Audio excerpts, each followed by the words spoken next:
Welcome to Julio Sagreras Book 3. This is really where intermediate playing kind of begins and starts to get really solidified. And what you'll find as you go through this volume, there are a lot of pieces that are reminiscent of pieces in books 1 and 2, but the musical language is expanding a bit, and with it, the technical challenges. This first lesson is really about slurs in the context of an arpeggio. And I think we'll just dive in, and as we go through, we'll talk about some of Sagreras' recommendations and maybe some little points to be aware of to maximize the benefit of this study.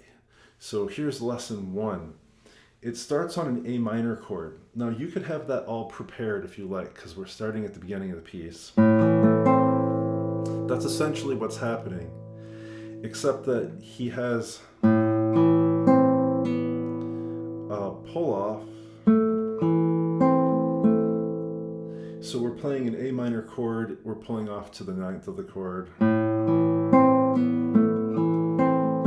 I'm going to follow his suggestion or his notation here and play an actual rest stroke with the ring finger.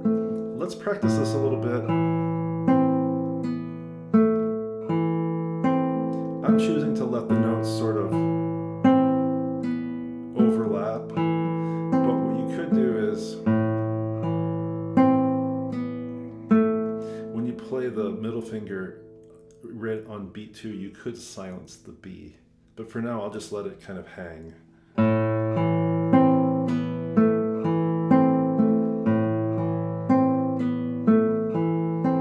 Now slurring to an open string in a texture like this is very tricky. You could take the advice of many and play the slur so that you fall into the adjacent string, but that sound might be it might protrude a bit, and the timbre of that sound might not be quite right. You could also opt to pull up and out a bit more. So you'll notice I'm not playing into the first string like this, which I often do with a slur, but I'm kind of pulling a little bit out, and I'm not touching the first string at all. I'm just pulling the finger in sort of a circular path up, and maybe I prefer that sound.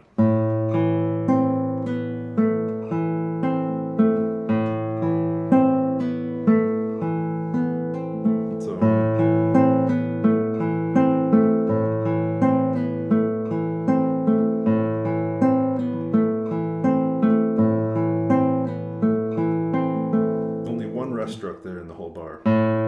Rest.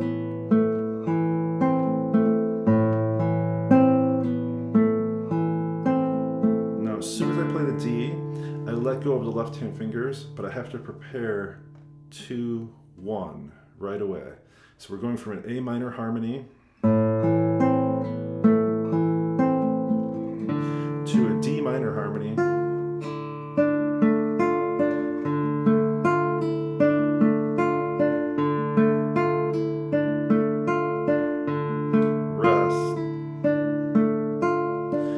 I'm just spending time on each measure, getting each harmony sort of ingrained, each pattern, and then I'll maybe chunk it. I'll go back and I'll chunk a little bit so that I'll play 2, 3, or 4 measure sections eventually, and then build out the whole piece. But we have an A minor chord in measure 1. We have a D minor harmony. Now that note was protruding too much, so we have to, just like we have to judge how much we're moving the string, displacing the string before we release it with the right hand in order to have control over dynamics, we have to do the same with slurs, and particularly slurs to open strings. So I need to spend some time feeling how much pressure is really necessary. It's going to be different on every guitar too. Now this next harmony is really an E7 chord, And the note A, the note that's played with the rest stroke, is what's called a suspension, or an upper neighbor tone, upper auxiliary. There are many names for it. It's a non-chord tone. So if we looked at the harmony so far, we have A minor, D minor, E7, and then in bar 4, we're going to go back to A minor, but now up here. So the notes that are the little two-note patterns that are involving the rest stroke are usually involving a little harmonic embellishment as well, but we won't analyze it too much. Let's look at bar 3. The open string going to bar 4 gives us time to get to this half bar. So let's do that one more time.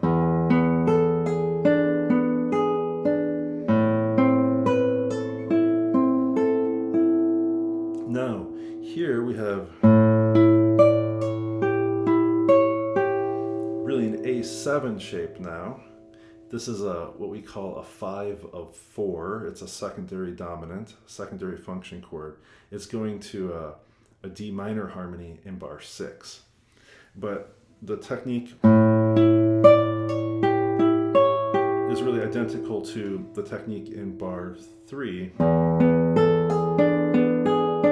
And here's bar 5. It feels exactly the same. That was bar 3 and bar 5.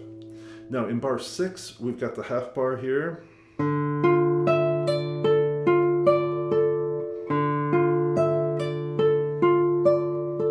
The open string again buys us time to shift.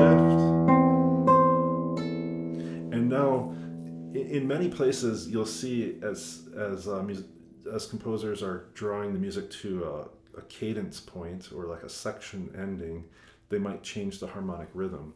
Up to this point, we had one chord per bar, and now in bar 7, the speed of harmonic change increases, and it gives a precipitous feeling that we're getting to the end here. So here's bar 7 once more.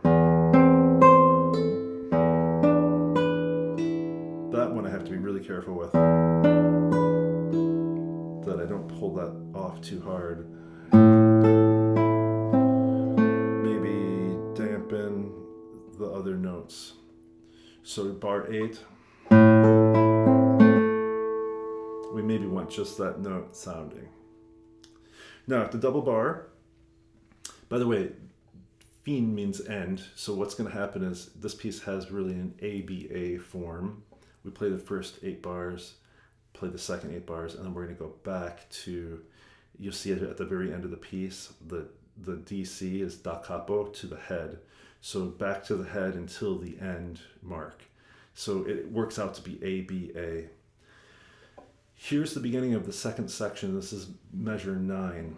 We've got really a C major chord, which we could, coming from here, we could sort of prepare the whole chord.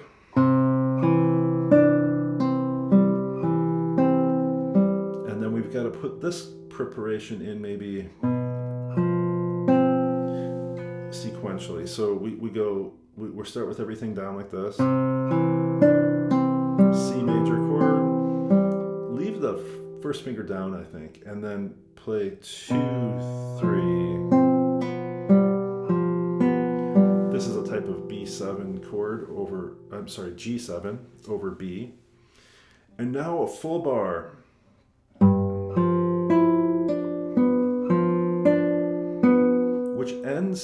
This section ends on the second finger. I can probably leave that on the string as I move down, and then place the third, and then move the second finger to the 4th string.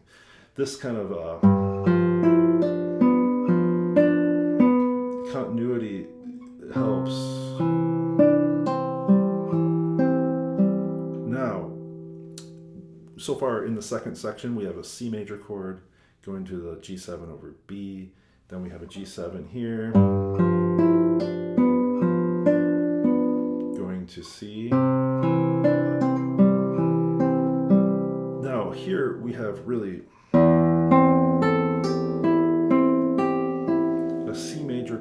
pad with E in the bass. And the note A up here is a little 6/5. It's going from the 6th to the 5th. So this is A is a non-chord tone. Then F major with an added 6. Okay, so bar 13. Get the bar ready. Maybe the second finger rides the string. Boom. Pinky down right away. Third finger, bar, and then we're back to, so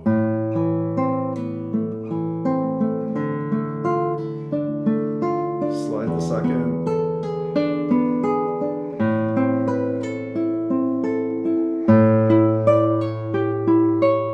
damp the bass. I wanted to say, actually, I played a wrong note there, but here's a little thing that's useful. In bar 5, I have A in the bass. I can play the D and damp the A, or I can do this. I can play the A and then damp and play at the same time the D by using the back of the thumb. So I play A and then like this. And that can be really useful.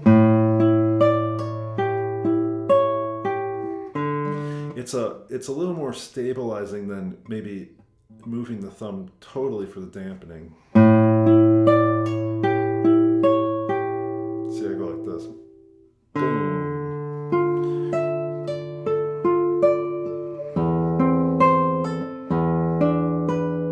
I changed the fingering there, but I might play bar 7.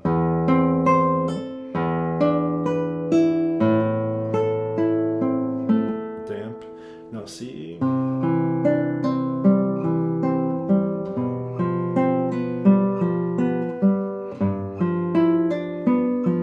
Ride it.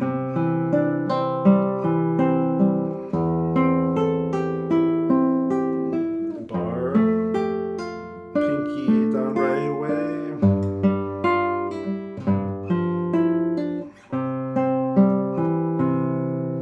Now you notice I'm being a little bit forgiving of myself with the rhythm, but once I learn this piece and I have it really happening in the hands over a few practice sessions, then I'm going to demand of myself a more metronomic execution, and that will help me get a lot of that left hand preparation and shifting and those motions to happen more in a rhythmic way.